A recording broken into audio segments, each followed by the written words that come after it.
하나님의 말씀 우리 에베소서 5장 1절 말씀을 함께 보시겠습니다.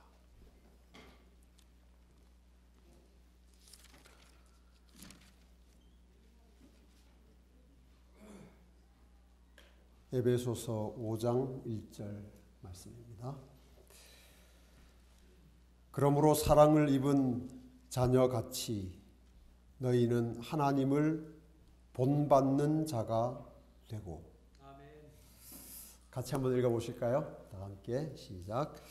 그러므로 사랑을 입은 자녀같이 너희는 하나님을 본받는 자가 되고. 아멘. 연말 기도 주일을 맞이하고 보내시는 우리 태능교회 모든 성도님들, 믿음의 가족들에게 하나님께서 풍성한 은혜를 허락해 주시기를 주님의 이름으로 축복합니다. 하나님께서 저에게 특별한 은혜를 베푸셔서 올해는 2주 동안 연말 기도주의를 갖도록 그렇게 하셨습니다. 아마 저에게 더 많은 기도와 성찰과 또 말씀 안으로 깊이 들어가는 경험이 필요하다고 그렇게 저에게 기회를 주셨다고 생각합니다. 모쪼록 이 한 주일 동안 우리가 기도하면서 또 하나님의 말씀을 함께 나누면서 우리 주님 더욱 닮고 주님 안에서 우리의 삶이 변화되어가는 기쁨과 행복을 함께 누리게 되기를 소망합니다. 팔복의 기도라는 큰 주제를 가지고 이번 기간 동안에 팔복의 말씀을 함께 묵상을 할 텐데요. 특별히 이 연말기도 주일 동안에 이 팔복의 말씀이 우리의 기도가 되게 하자는 것입니다. 그래서 우리의 기도를 이 하나님의 말씀에 근거해서 드리고 또 기도할 뿐 아니라 그 말씀대로 살아서 하나님의 말씀이 우리의 삶이 되고 우리의 품성이 되고 그렇게 되는 경험을 함께 나누고 싶어서 팔복의 기도라는 제목을 가지고 여러분들을 뵙게 되었습니다. 오늘은 좀 첫 시간인데 이 전체적인 제가 한 주일 동안 드리고자 하는 말씀의 서론이기도 하고 또 결론이기도 한 부분을 먼저 좀 말씀을 드리고 그리고 본문의 말씀 마태복음 5장으로 들어가도록 하겠습니다. 질문을 하나 좀 드리겠습니다. 잘 좀 생각해 보시기 바랍니다. 우리가 하나님의 사랑을 더 받을 수 있을까요? 여러분 다 하나님의 사랑 안에서 살아가시는데 지금보다 하나님의 사랑을 더 받을 수 있을까요? 없을까요? 있을까요?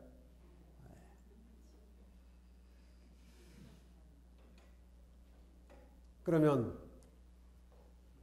우리가 하나님의 사랑을 오늘보다 덜 받을 수 있을까요? 없을까요?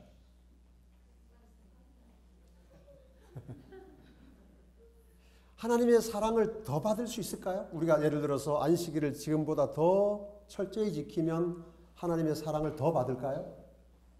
11조를 더 신실하게 드리면 우리를 향한 하나님의 사랑이 더 크고 깊어질까요? 반대로 믿음이 약해지면 의심이 일어나고 우리의 삶에 문제가 생기면 하나님의 자녀로서 합당하지 않은 부끄러운 일들을 행하면 하나님의 사랑이 줄어들까요?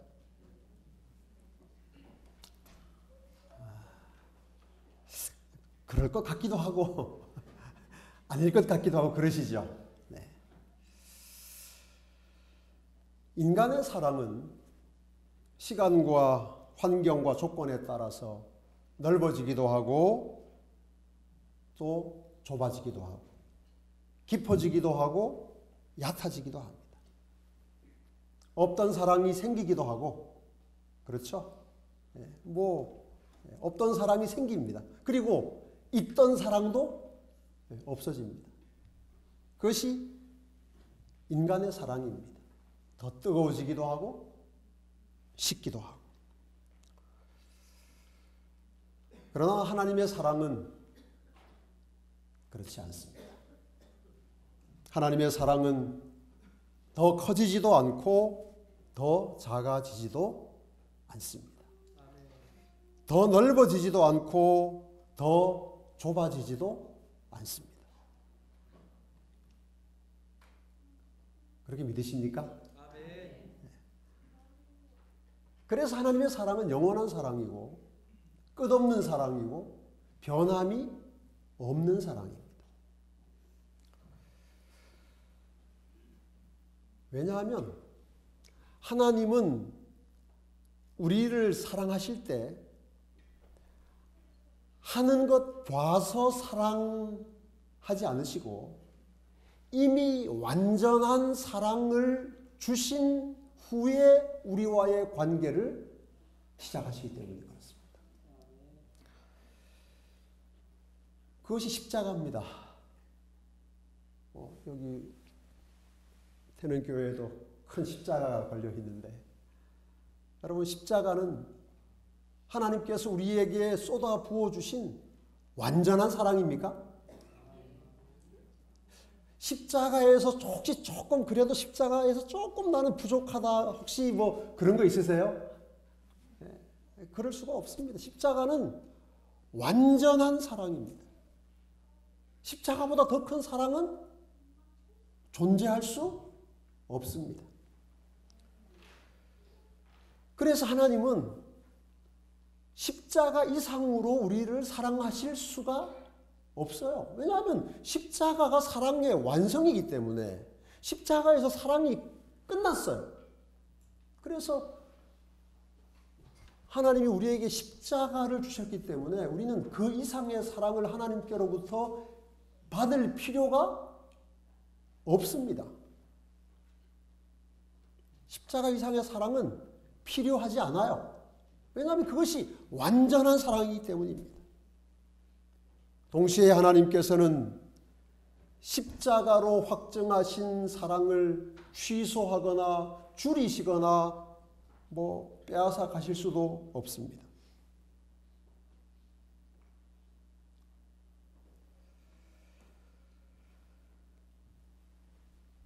하나님은 우리를 그렇게 사랑하십니다. 그래서 여러분, 믿음이 커지면 나를 향한 하나님의 사랑도 커지겠지, 그렇게 생각하시면 그건 오해입니다.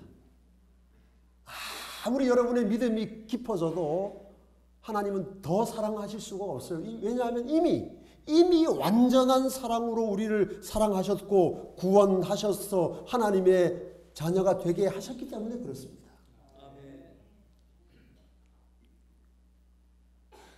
그러므로 우리는 하나님의 사랑을 더 받으려고 애쓸 필요도 없고 하나님의 사랑을 잃어버릴까 봐 노심초사할 필요도 없습니다. 하나님은 그냥 우리를 있는 그대로 사랑하십니다. 로마서 5장 8절에 우리가 정말 사랑하는 말씀이 기록되어 있습니다. 우리가 아직 죄인 되었을 때에 그리스도께서 우리를 위하여 죽으심으로 하나님께서 우리에게 대한 자기의 사랑을 뭐 하셨느니라? 확증하셨느니라. 확실히 증명해 보이신 것이죠. 무엇을 통해서요? 그리스도의 죽으심으로, 십자가를 통하여. 그러므로 우리가 아무리 착하게 살아도 하나님의 사랑을 더 받을 수는 없습니다. 연말 기도 주일 동안에 아무리 회개를 철저히 해도 여러분의 평생에 없던 회개를 다시 하셔도 회개를 저렇게 잘하니까 내가 사랑을 더 많이 줘야 되겠다. 하나님은 그렇게 안 하십니다. 왜냐하면 우리를 위하여 남겨놓으신 사랑이 없기 때문에 그렇습니다. 여러분이 하나님의 사랑 안에서 언제나 만족하고 행복하고 편안하시기 바랍니다. 하나님의 사랑이 왔다 갔다 하고 내가 어떻게 하는 거에 따라서 크기가 달라지면 하나님 믿고 사는 게 얼마나 힘들겠습니까? 얼마나 그 사랑 잃어버릴까 봐. 그렇죠? 근데 하나님의 사랑은 그렇지 않습니다. 더 받을 방법도 없고 덜 받을 방법도 없고 더 얻을 길도 없고 잃어버릴 길도 없는 것이 하나님의 사랑입니다. 여러분, 구원받는 하나님의 백성에게 베푸신 하나님의 사랑과 구원받지 못한 사람들에게 베푸시는 하나님의 사랑은 언제나 똑같습니다. 더 많이 사랑받아서 구원받는 게 아니에요. 덜 사랑받아서 멸망당하는 것도 아닙니다. 하나님의 사랑은 선인에게나 악인에게나 모든 사람에게 동일하게 주어졌지만은 그 사랑에 대한 인간의 반응이 구원과 멸망을 결정하는 것뿐입니다. 그러므로 하나님의 이 무궁하고 극진한 사랑을 받으신 우리 태능교회를 섬기는 믿음의 가족들은 늘 이 사랑 안에서 평안하고 행복하시기를 간절히 바랍니다. 그런데 오늘 에베소 5장 1절에 이런 말씀이 우리에게 주어져 있습니다.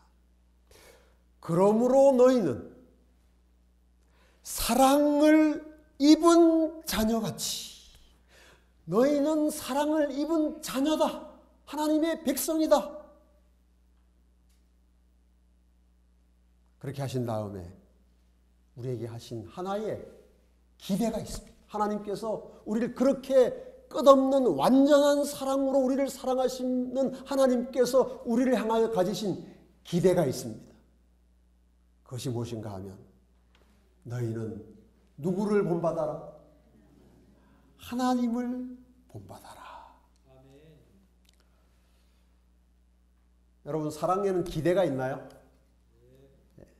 사랑하지 않으면 기대도 없습니다. 여러분들이 여러분의 자녀들을 향하여 어떤 기대를 갖는 이유는 여러분의 자녀를 사랑하기 때문입니다.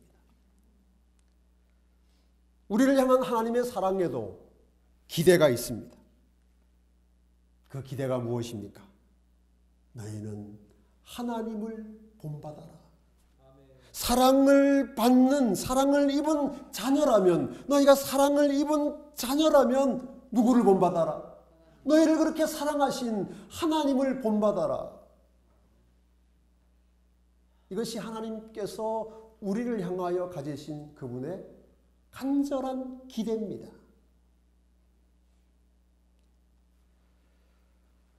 우리의 성품이, 우리의 생각이, 우리의 삶이 하나님이신 예수님을 본받고 닮아가기를 하나님은 기대하시는 것입니다.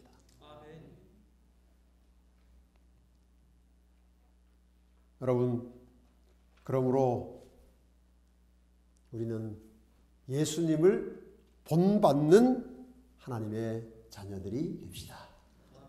이것이 우리가 그리스도인으로서 이 땅에서 살아가야 할 가장 중요한 핵심적인, 그 무엇과도 바꿀 수 없는, 바꾸어서는 안 되는 가장 중요한 신앙의 본질입니다. 예수님을 닮는 것입니다. 사랑을 입은 자녀라면 그는 하나님을 본받아야 합니다. 예수님의 품성을 담고 예수님의 언행을 담고 예수님의 인간관계를 담고 마침내 예수님처럼 되기를 원하셔서 하나님께서 우리를 하나님의 자녀로 삼으셨다는 사실을 여러분 믿으시기 바랍니다. 다른 목적이 없습니다. 하나님은 우리에게서 하나님의 품성이 나타나기를 원하십니다. 우리의 삶이 사람이 되신 하나님이신 예수님 같이 되기를 원하시는 것입니다. 그것이 우리를 사랑하신 하나님의 뜻이요 목적이요 기대입니다. 그러므로 사랑을 입은 자녀같이 너희는 하나님을 본받는 자가 되라. 공동번역에는 이 말씀이 이렇게 번역되어 있습니다. 한번 저를 따라서 읽어보시기 바랍니다. 여러분은 하나님의 사랑을 받는 자녀답게 하나님을 닮으십시오. 누구를 닮아야 돼요? 우리는 왜 살아야 합니까? 우리가 존재하는 목적이 뭐예요? 하나님을 닮기 위해서 사는 것입니다.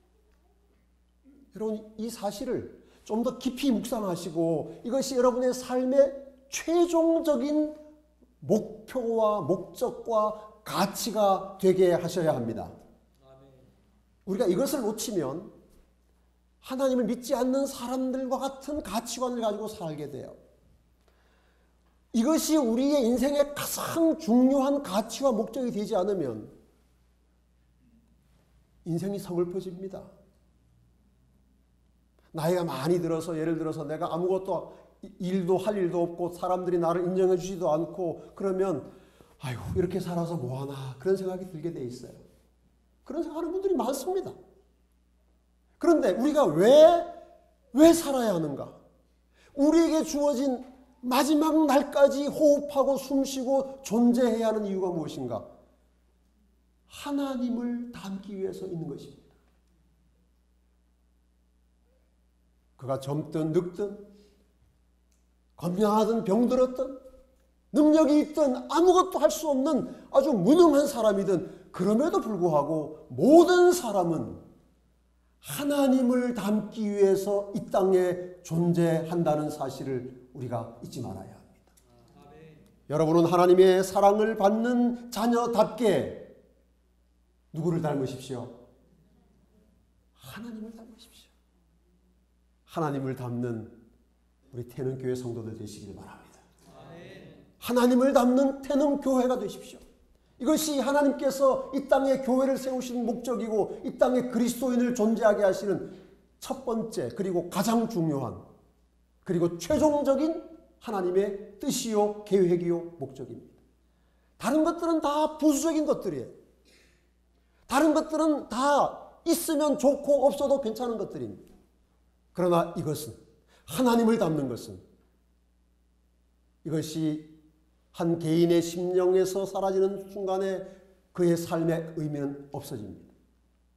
하나님의 교회가 하나님을 닮는 것에서 초점이 빗나가면 그 교회는 그냥 사람들이 모이는 모임일 뿐입니다. 하나님을 닮아야 합니다. 현대어 성경에는 이렇게 번역했습니다. 사랑받는 아이가 그의 아버지를 닮는 것 같이 여러분도 모든 일에 하나님을 닮은 사람이 되십시오. 아멘.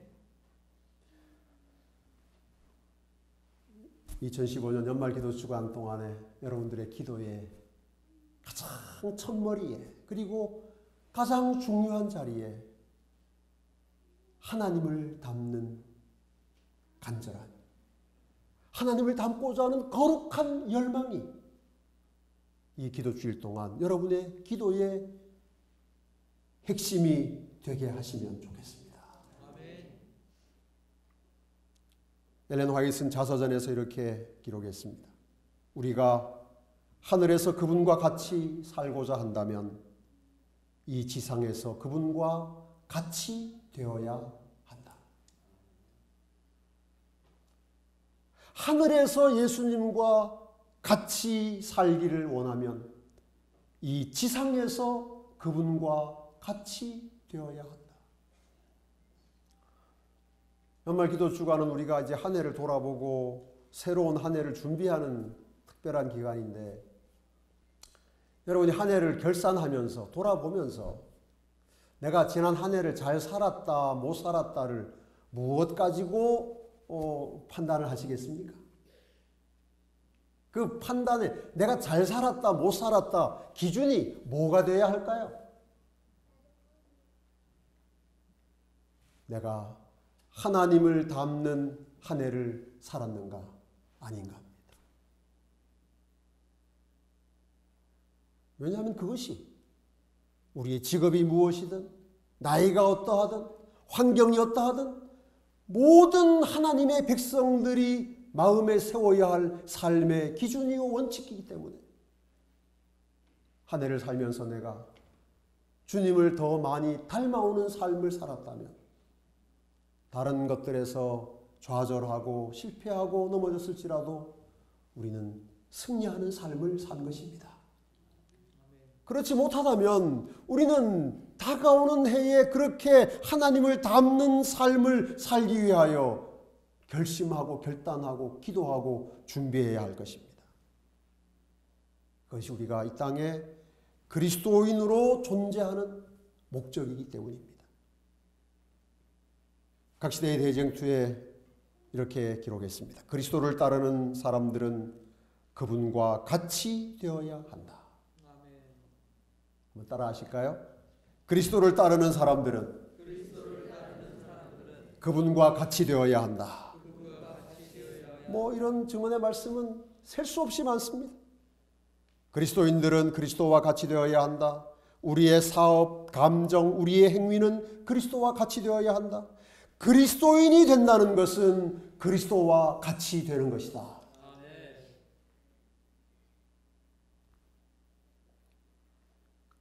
또 여기 그리스도인이란 그리스도와 같은 남자, 그리스도와 같은 여자를 말한다.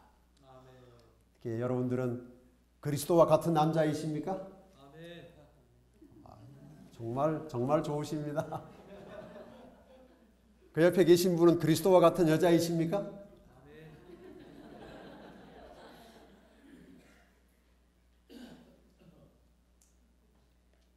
정말 그리스도와 같은 사람이어야 합니다. 그래야 그리스도인입니다. 1901년에 기록한 원고에는 그리스도인이란 그리스도를 닮은 사람이다. 그리스도를 인정하는 그리스도인들이 세상에 얼마나 많습니까? 그리스도를 믿는 사람들이 얼마나 많습니까? 그리스도를 향하여 믿음을 고백하고 헌신하며 살아가는 사람들이 세상에 많이 있습니다. 그러나 성경과 증언의 말씀에 비추어 보면 그리스도를 안다고 해서 그리스도인이 아닙니다. 그리스도를 믿는다고 고백해서 그리스도인이 아닙니다. 안식일 지키고 11조 드리고 봉사하고 직분 맡고 그것이 그가 그리스도인이라는 최종적인 증거는 아닙니다. 누가 그리스도인인가? 그리스도를 닮은 사람이 그리스도인입니다. 하나님이야말로 본받아야 할 적당한 대상이 아닌가? 그리스도를 옷 입고 좀 더 온전하게 그리스도의 모습을 향해 나아가는 것이 그리스도인 생애의 사업이 되어야 한다. 그리스도의 모습을 향해 나아가는 것이 하루를 사는 만큼 그리스도를 더 닮아야 합니다. 1년을 산 만큼 그리스도를 닮아야 합니다. 이것이 그리스도인 생애의 사업입니다. 하나님의 아들, 딸은 우리의 모본이신 그리스도를 닮는 일에 전진해야 한다. 그래서 연말 기도주일 한 주일을 보내면서 우리는 어떻게 주님을 더 잘 닮을까? 그걸 좀 고민하시자고요. 한 해 동안에 지은 죄를 꺼내놓고 회개하는 것도 다 의미가 있고 중요한 일이고 아주 우리 연말 기도주일에 아주 중요한 일이긴 하지만 그러나 우리는 좀 더 깊이 들어가야 합니다. 우리의 신앙생활이 늘 거기에 머물면 안 됩니다. 그러면 늘 죄짓고 회개하고 죄짓고 회개하는 반복, 거기에 그치고 맙니다. 더 나가야 합니다. 우리가 그리스도를 닮으면, 그리스도처럼 살면, 정말 그리스도를 닮은 그리스도인이 되면 우리의 삶에서 죄를 반복하는 악순환이 마침내 그치게 될 것이기 때문에. 그리고 그것을 통하여 하나님께서 영광을 받으시게 될 것입니다.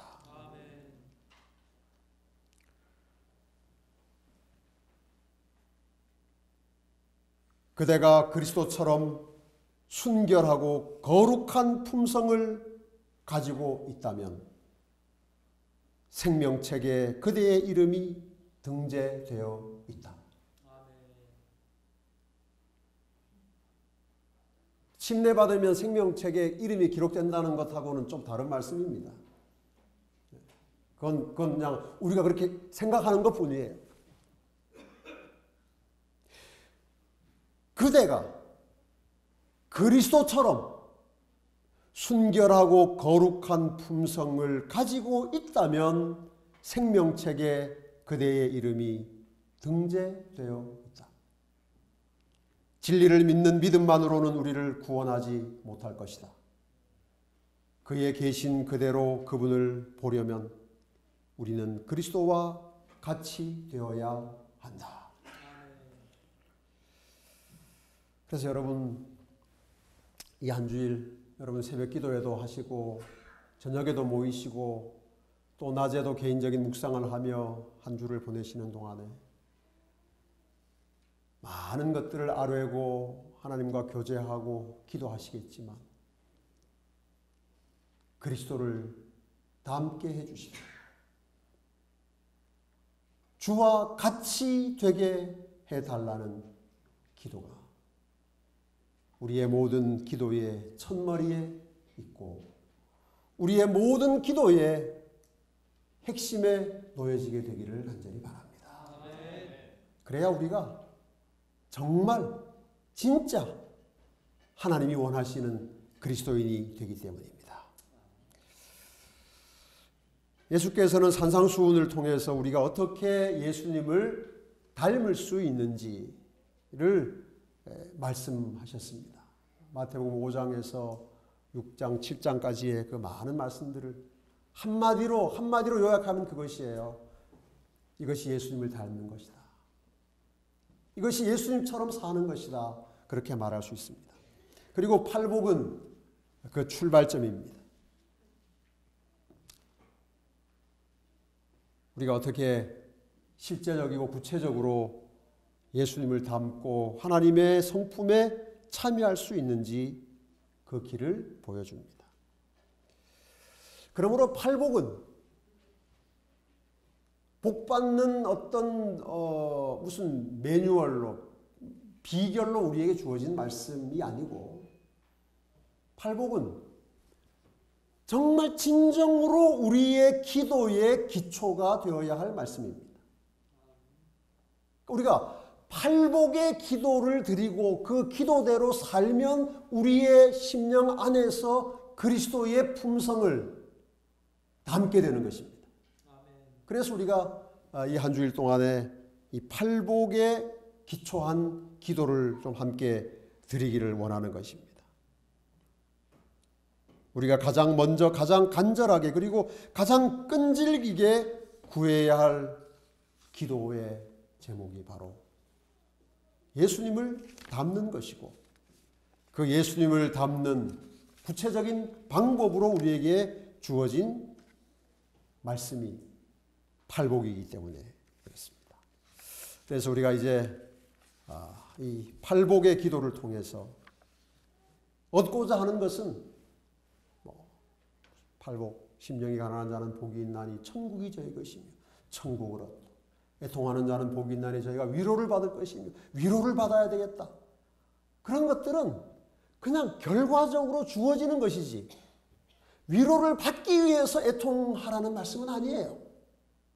예? 천국을 얻기 위해서 심령이 가난해지라는 것이 아닙니다.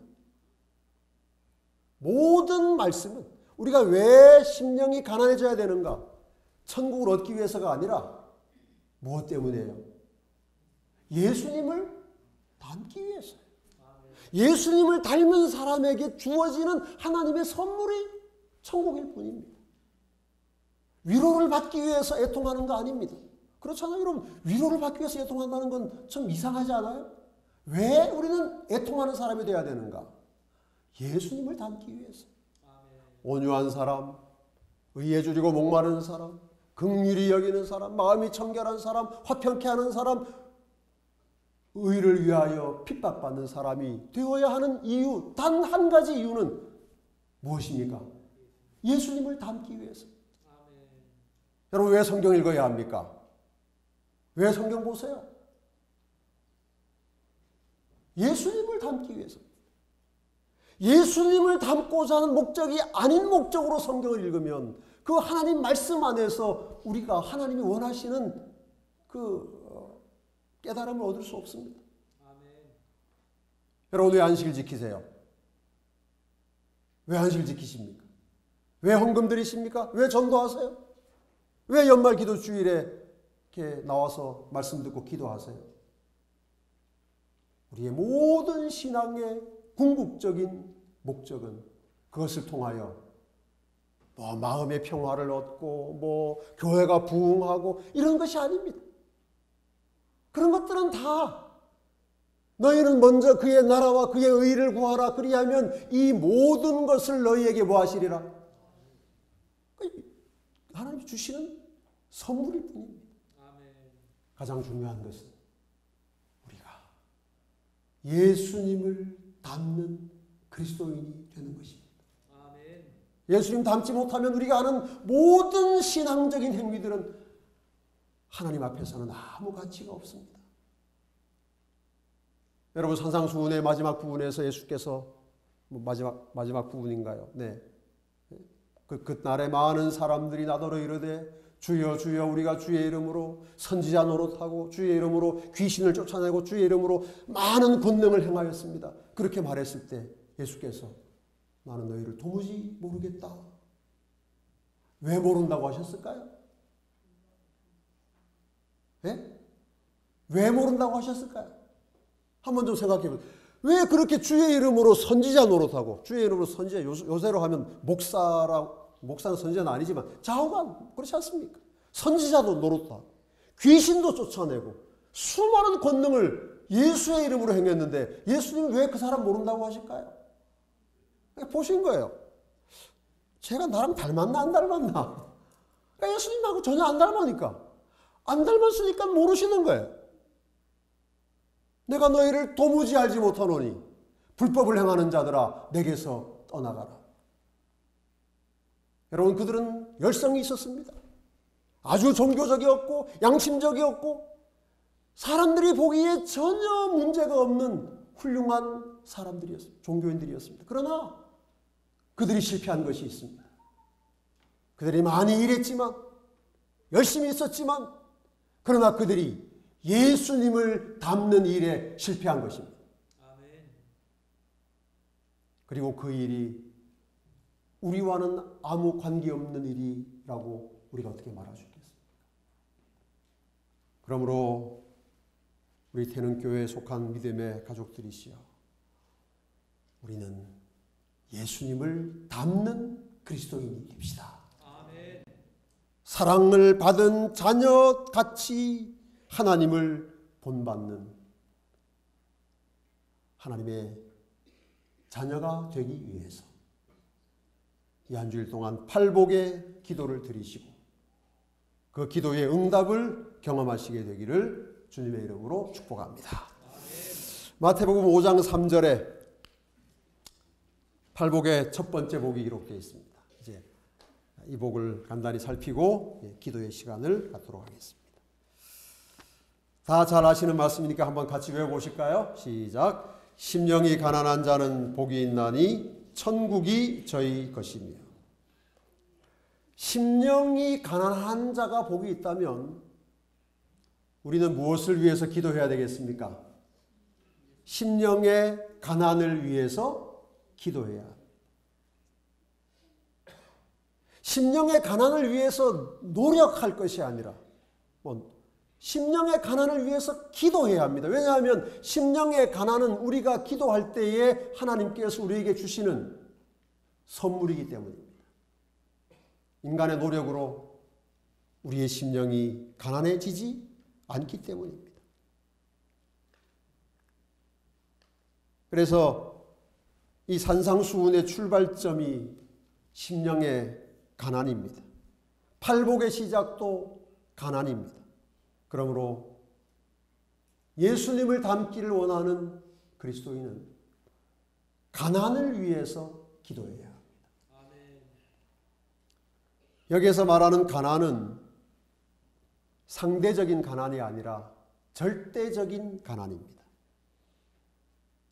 자기 스스로는 아무것도 할 수 없는, 그래서 누군가의 도움이 없이는 존재 자체가 불가능한, 말하자면 파산 상태. 파산.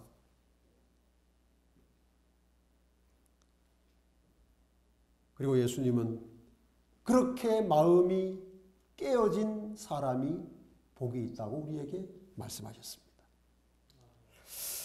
그런데 여러분, 이 세상의 사람 중에 그렇게 마음이 영적으로 파산되지 않은, 가난하지 않은 사람이 이 세상에 있을까요? 없을까요? 마음이 안 가난한 사람이 있겠습니까? 여러분, 이 세상의 모든 사람이 파산한, 영적으로 파산한 상태로 태어나는데 이 세상에 가난하지 않은 사람이 누가 있겠습니까? 다 가난합니다. 그런데 예수님 말씀하시기를 심령이 가난한 자는 복이 있다. 그리고 이 말씀을 어떻게 이해해야 할까요?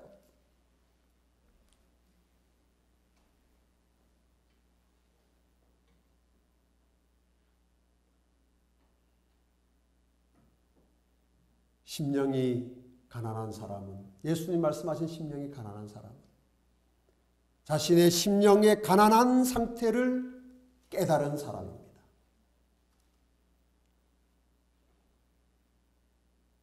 이 세상에는 두 종류의 가난한 사람이 있습니다.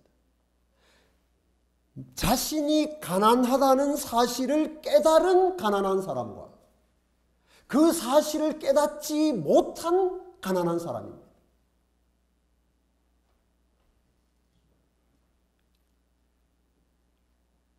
자신이 가난하다는 사실을 인식하고 깨달은 사람은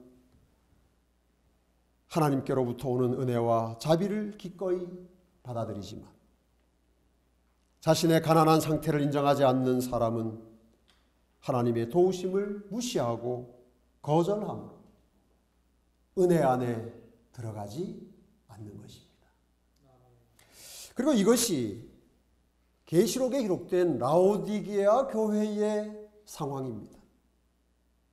내가 말하기를 나는 부자라 부요하여 부족한 것이 없다 하나. 가난하다는 말이에요? 안 가난하다는 말이에요? 안 가난하다는 거죠. 나는 부자다, 부요하다, 부족한 것이 없다. 그러나 너의 곤고한 것과 가련한 것과 가난한 것과 눈먼 것을 알지 못하도다. 알지 못하도다. 그러니까 자신의 상태를 깨닫지 못하면 가난한데도 자기가 가난하지 않다고 여기며 살아가는 것입니다. 그러니까 그 가난한 사람만 받을 수 있는 하나님의 은혜를, 선물을, 영적인 은사를 계속 거절하는 것이죠. 이것이 오늘날 이 세상에서 자신의 영적인 파산 상태를 깨닫지 못하는 사람들이 가지고 있는 문제입니다. 그리고 어쩌면 우리의 문제인지도 모릅니다. 시대의 소망에 엘렌 화이트는 이렇게 기록했습니다. 사람이 자신의 연약함을 깨닫고 모든 자부심을 벗어버리고 자신을 하나님께 굴복시키기 전에는 주께서는 사람의 회복을 위하여 아무것도 하실 수 없다. 아멘.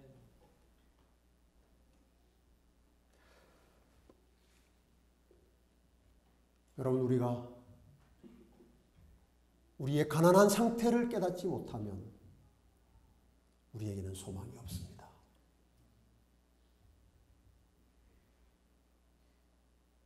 그것이 우리가 얼마나 영적으로 가난한 존재인지를 아는 것이 언제나 우리의 기도의 시작이 되어야 합니다.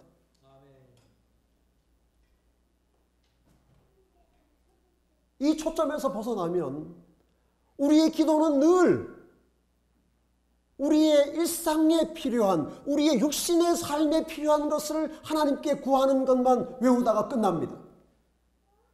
우리의 기도가 깊어지지 않아요. 하나님과의 관계가 더 친밀해지기를 바라지도 않습니다. 그냥 기도해서 내가 필요한 것 얻으면 끝나요. 못 얻으면 불평, 얻으면 감사. 우리의 삶의 초점이 빗나가 있기 때문입니다. 우리가 무엇을 위하여 하나님 백성으로 살아가는지를 잊어버리기 때문입니다. 그러므로 우리는 하나님께서 우리의 눈을 열어주셔서 우리가 얼마나 비참할 만큼 가난한 존재인지를 깨닫게 해주시도록 가난을 위하여 기도하는 그리스도인들이 됩시다. 이것이 우리가 그리스도를 닮아가는 출발점입니다. 가난하지 않은, 자신의 가난한 상태를 깨닫지 못한 어떤 사람도 그리스도를 닮아갈 수 없습니다. 왜냐하면 그에게는 사실상 그리스도가 필요하지 않기 때문입니다. 여러분, 그리스도가 필요하지 않은 사람이 그리스도를 바라보겠습니까? 그리스도가 필요하지 않은 사람이 그리스도를 묵상하겠습니까? 그리스도가 필요하지 않은 사람이 그리스도를 따라가고 닮아가겠습니까? 그것은 불가능합니다. 내가 얼마나 가난한 존재인지, 내 영적인 상태가 얼마나 심각하게 깨어졌는지를 깨닫게 될 때에 비로소 우리가 주님을 향하여 손을 내밀게 되는 것이고, 그것이 바로 기도인 것입니다. 주님, 저를 도와주십시오. 내가 이렇게 가난합니다.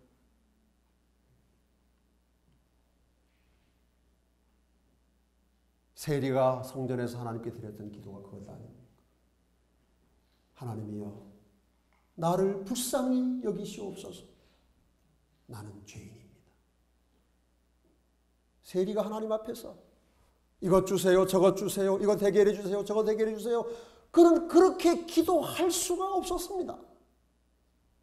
왜냐하면 자신의 가난한 상태를 깨닫고 나면 그 가난함이 해결되는 것은 하나님의 불쌍히 여기심 외에는 없기 때문에 세리의 기도는 그저 가슴을 치는 기도일 수밖에 없었던 것이죠. 그러나 바리새인의 기도는 그가 너무나 부자였기 때문에, 당당했기 때문에, 하나님 앞에서 아무것도 부끄러움이 없었기 때문에 그는 자신의 모든 것을 하나님 앞에 내어놓고 자랑하다가 끝났지 않습니다. 우리는 오늘 어떤 기도를 드리고 있습니까? 우리의 기도는 무엇을 향하고 있습니까?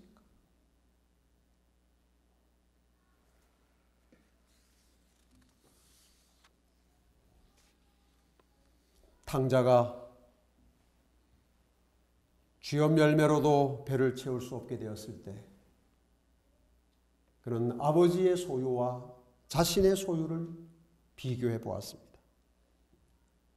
내 아버지에게는 양식이 풍족한 품꾼이 얼마나 많은고 나는 여기서 줄여 죽는구나. 비로소 깨달았어요. 자기가 얼마나 가난한 존재인지. 그때 그가 일어나서 아버지의 집으로 돌아갔습니다. 우리가 왜 탕자처럼 아버지를, 하나님을 향하여 죄를 지을 때마다 신속하게 돌아가지 않는가? 아직까지 먹고 살만하기 때문에 그랬습니다. 스스로 속고 있는 것입니다. 아직 부자니까. 이 정도는 내 힘으로 해결할 수 있으니까. 여러분, 이 한 주일 기도 주간 보내면서 우리가 얼마나 하나님 앞에서 비참하고 가련한 가난한 사람인지를 깨닫는 은혜를 누리도록 하십시다.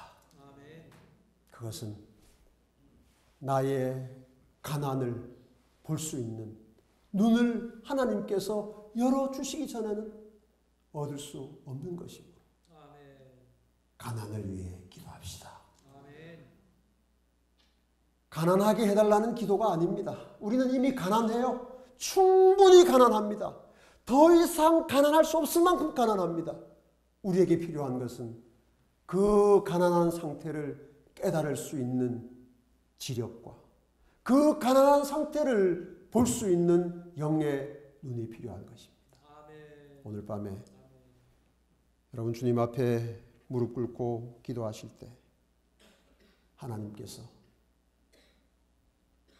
우리의 눈을 열어서 그 가난을 직면하게 해주시도록 기도합시다. 그리고 그 가난에 절망해서 아버지의 집으로 돌아가고 주님을 향하여 손을 내밀 때 주께서 우리를 일으키시고 우리의 문제를 해결해 주실 것입니다.